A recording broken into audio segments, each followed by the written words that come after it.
ओम नमः शिवाय। नमस्कार दोस्तों, आइए सुनते हैं शिव महापुराण की आगे की कथा। ब्रह्मा जी ने कहा, हे नारद, शिव जी की लीला अत्यंत ही पवित्र एवं शुद्ध है, जिसको पूर्ण रूप से वेद तथा पुराण भी नहीं जानते हैं। अब मैं तुम्हें शिव जी के चरित्र के विषय में और बताता हूँ। एक बार शिव जी अपनी पत्नी सती सहित तीनों लोकों के अवलोकनार्थ चले। पृथ्वी पर घूमते घूमते वे दंडक वन में पहुँचे। उन्होंने वहाँ रामचंद्र जी को लक्ष्मण सहित देखा कि वे चारों ओर दुख से विलाप करते हुए सीता जी को ढूंढ रहे हैं। उन्होंने रामचंद्र जी को देखकर प्रणाम किया, क्योंकि वे पहले विष्णु को ऐसा वरदान दे चुके थे। शिव जी फिर जय कहकर आगे बढ़े तथा उचित समय न जानकर उनसे कुछ वार्ता न की। इसलिए सती ने जब यह हाल देखा कि शिव जी अपने परम भक्त राम को इस प्रकार छोड़कर आगे बढ़ गए, तो वे बोली, हे अनादि सर्वोपरि ब्रह्म, आपने ब्रह्मा विष्णु सूर्य मुनि तथा संपूर्ण सृष्टि की उत्पत्ति की है। यह सब आपकी सेवा उपासना करते हैं। फिर आज दशरथ के पुत्र रामचंद्र जो वन में मिले, तो आपने उनको प्रणाम क्यों किया? मेरी समझ में नहीं आता कि इसका कारण क्या है। मुझे इसकी बहुत चिंता है। शिव जी ने जब सती को ऐसी चिंता में मग्न देखा, तो वे बोले, हे सती, रामचंद्र जी रमा के पति विष्णु हैं, जो संसार के पालन का अधिकार रखते हैं। उनका अवतार भक्तों के लिए ही है। फिर शिव ने सती को उनके अवतार लेने का कारण बताया, परंतु सती का मन फिर भी संतुष्ट न हुआ। तब शिव जी ने विष्णु के अवतार के अनेक चरित्र सती को सुनाए, परंतु फिर भी उन्हें कोई नहीं भाया और न उन्हें विश्वास ही हुआ। यह देखकर शिव जी ने पुनः उनसे कहा, हे सती, यदि तुमको विश्वास न हो तो स्वयं जाकर परीक्षा क्यों नहीं करती? तुम वही करो जिससे तुम्हारा संदेह दूर हो सके। मैं यहाँ वृक्ष की छाया में बैठा हुआ तुम्हारी तब तक प्रतीक्षा करूँगा जब तक तुम परीक्षा लेकर लौट न आओगी। सती शंकर की यह आज्ञा पाकर संदेह युक्त चलीं। उन्होंने मन में विचार किया कि मैं किस प्रकार उनकी परीक्षा लूं। बहुत सोचने के पश्चात यह निश्चय किया कि मैं रामचंद्र जी के सम्मुख श्री सीता जी का रूप धारण कर जाऊं। यदि वे वास्तव में विष्णु होंगे तो मुझे अवश्य पहचान लेंगे, और यदि केवल राजपुत्र होंगे तो नहीं पहचान सकेंगे। यह विचार कर वे सीता के रूप में हंसती हुई श्री रामचंद्र जी की ओर गईं।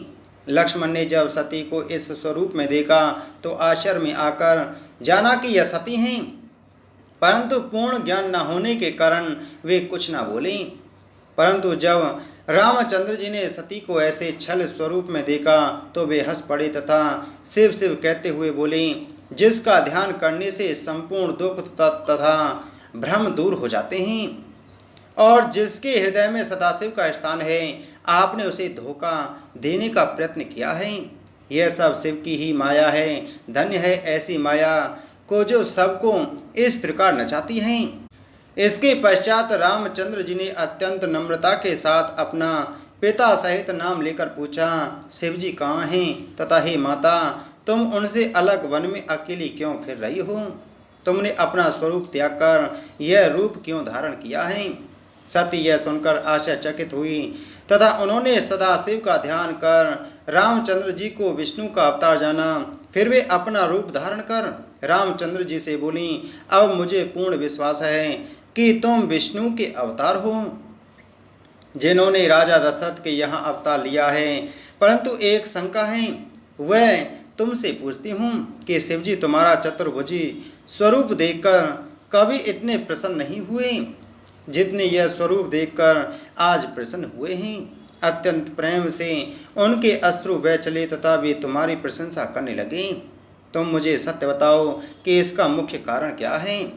सती के मुख से ऐसे वचन सुनकर रामचंद्र जी ने प्रेम विह्वल हो गए तथा उनके नेत्रों से अश्रुधारा प्रवाहित होने लगी।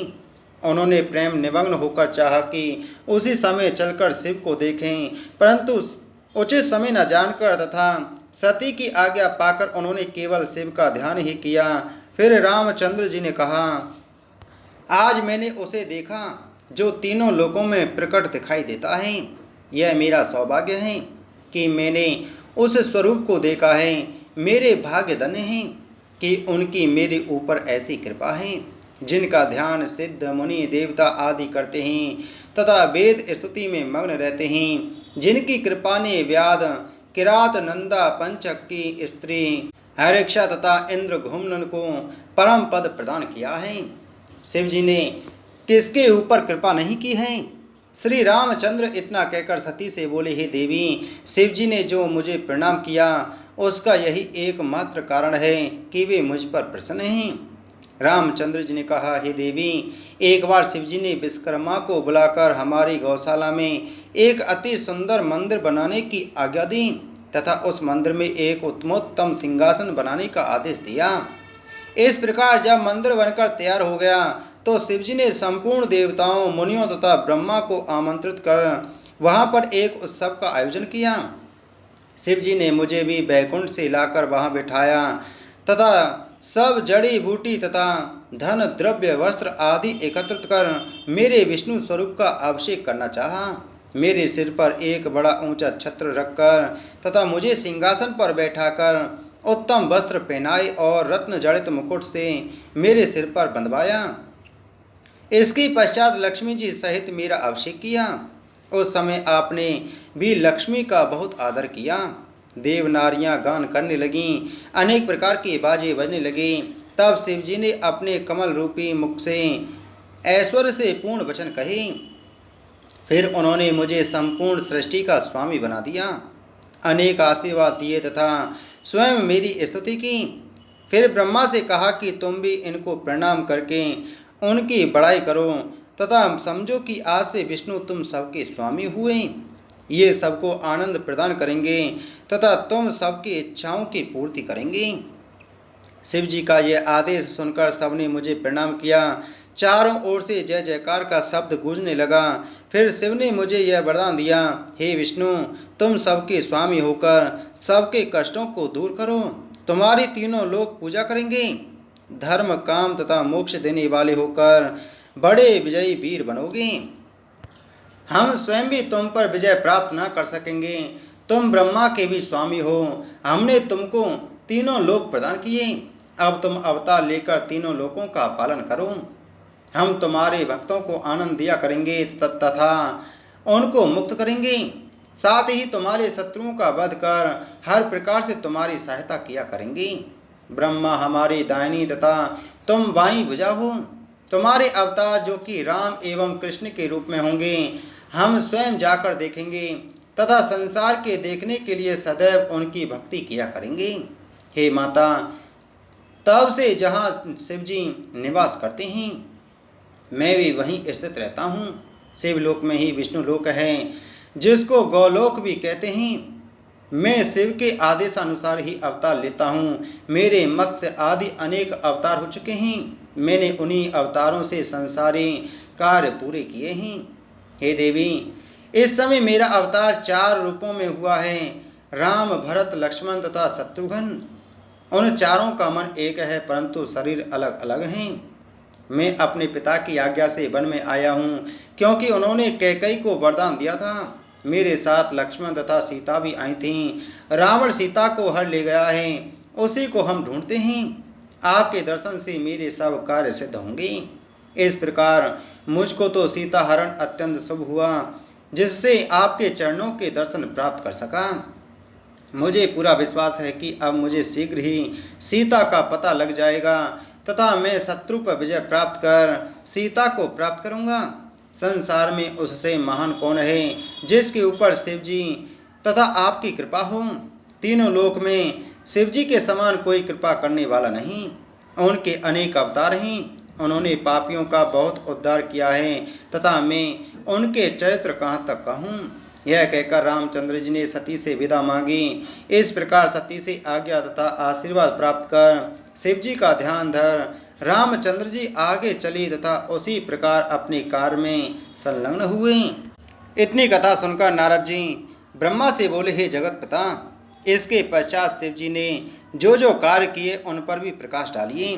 ब्रह्मा जी ने कहा, हे नारद, सती को रामचंद्र का वृतांत सुन अत्यंत आनंद हुआ, परंतु उन्हें अपने कर्म का विचार कर बहुत चिंता हुई।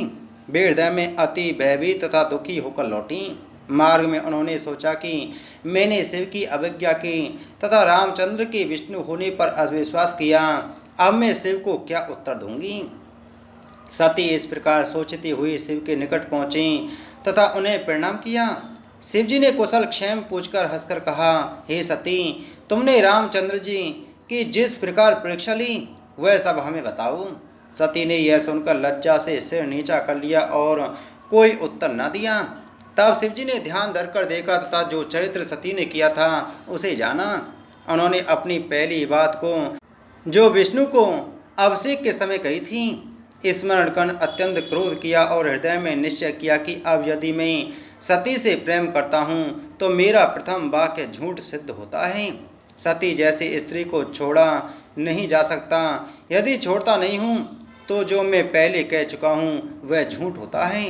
अस्तु, शिवजी ने पुनः सोचा और निश्चय किया कि अब सती से भेंट ना होगी, मैं अपने वचन को झूठा नहीं करूँगा। यह विचार कर शिव सती को छोड़ अपने स्थान को चल दिए।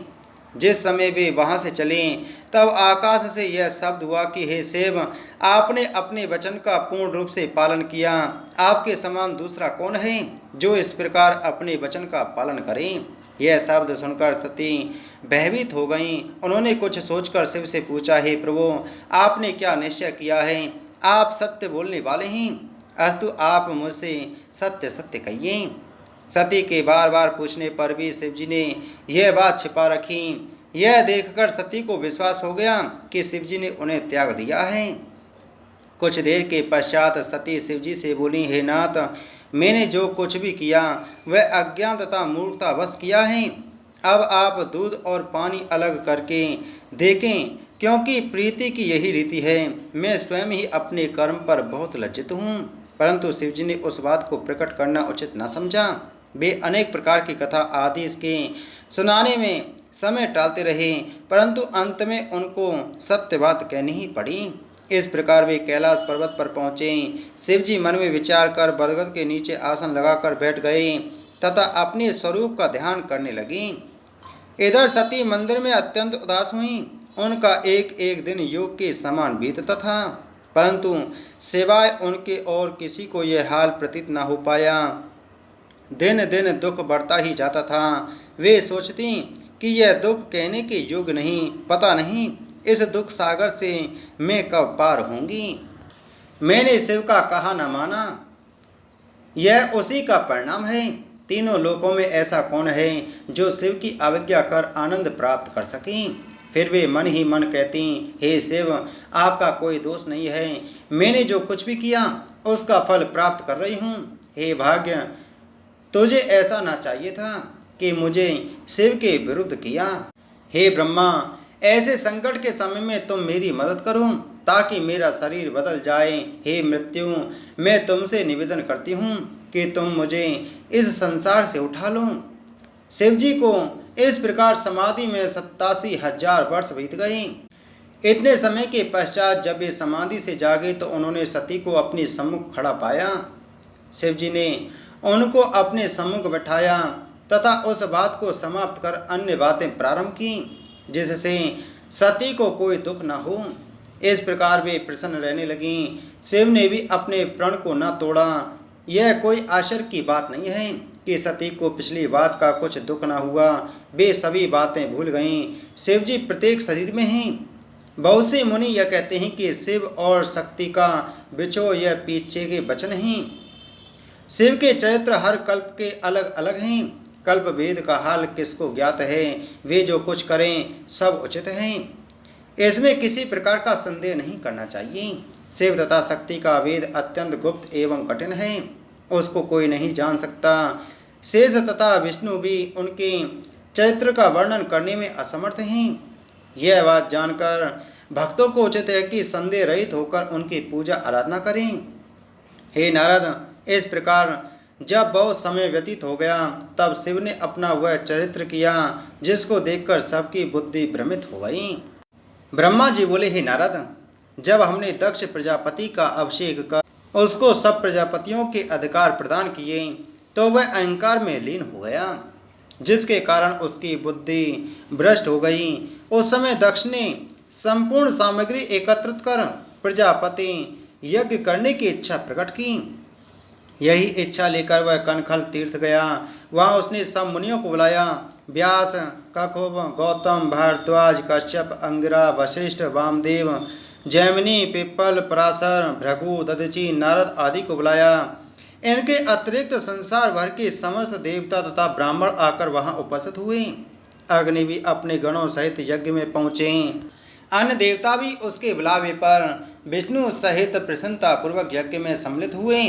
देवराज इंद्र अपनी पत्नी शची सहित ऐरावत पर चढ़कर वहां पहुँचे। पावक मेघ पर, यम भैंसे पर, वायु हिरण तत्पर तथा शिव के मित्र कुबेर पुष्पक विमान पर चढ़कर आए। वरुण भी अपनी वाहन पर आरूढ़ होकर यज्ञशाला में पहुँचे। सूर्य अपनी पत्नी सहित तथा चंद्रमा भी अपनी पत्नी रोहिणी सहित वहां उपस्थित हुए।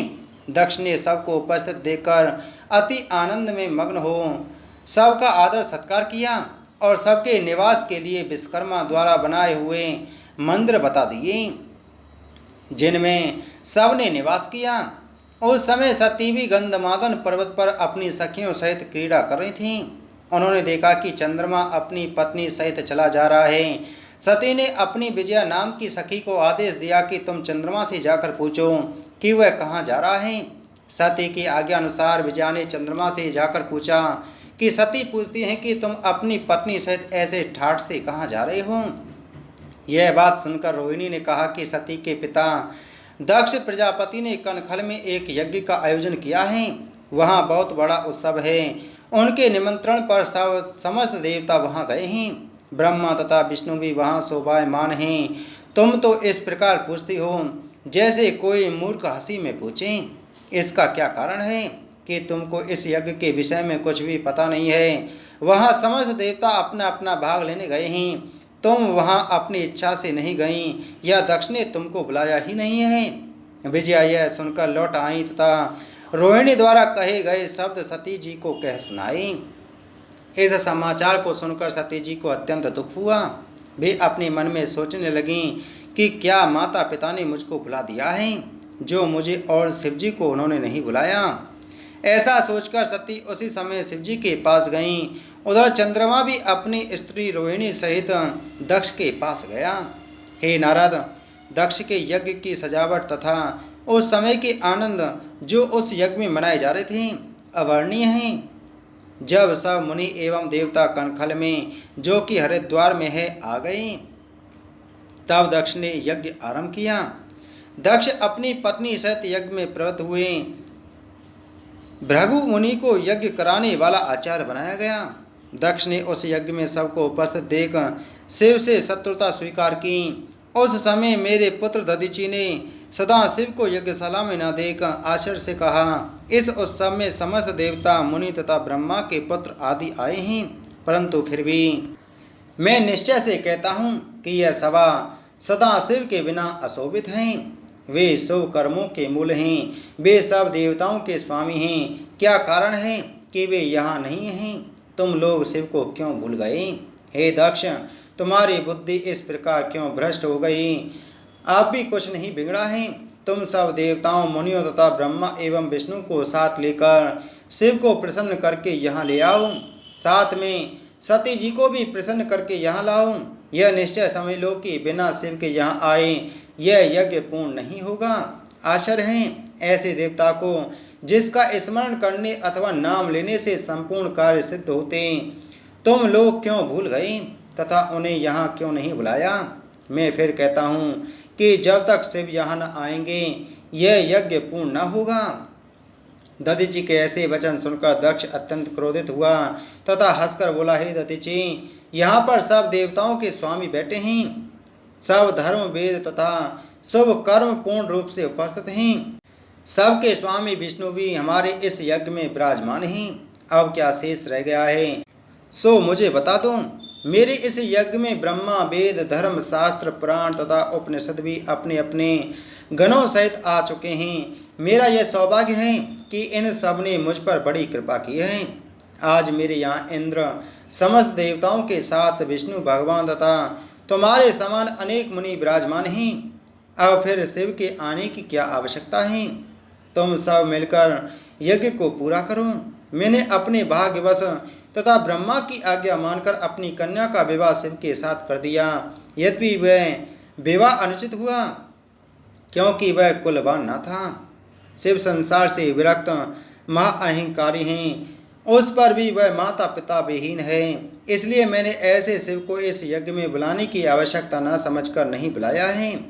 मैं तुमसे कहता हूँ कि तुम पुनः ऐसे वचन मुख पर न लाना। अब यही उचित है कि तुम सब मिलकर मेरा यज्ञ पूर्ण करके मुझे आनंद प्रदान करो। दक्ष के ऐसे अहंकार पूर्ण वचन सुनकर किसी ने कोई उत्तर नहीं दिया। सब शांत रहे। उनका यही शांत रहना सबके लिए महापाप हुआ, क्योंकि सभी ने अपने कानों से शिव निंदा सुनी। इस पर दधीचि ने पुनः कहा कि बिना शिव के यह यज्ञ कभी भी पूर्ण नहीं हो सकता। तुम सब धोखे में हो जो इसका अनुसरण कर रहे हो।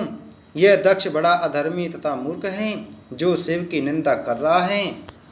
यदि इसने शिव को नहीं बुलाया तो यह यज्ञ भी पूरा नहीं होगा। जो इस यज्ञ में रहेगा वह भी दुख का भागी होगा। यह कहकर दधीचि उस सभा से उठकर चले गए तथा बहुत से मुनि भी दुखी होकर वहां से उठ गए।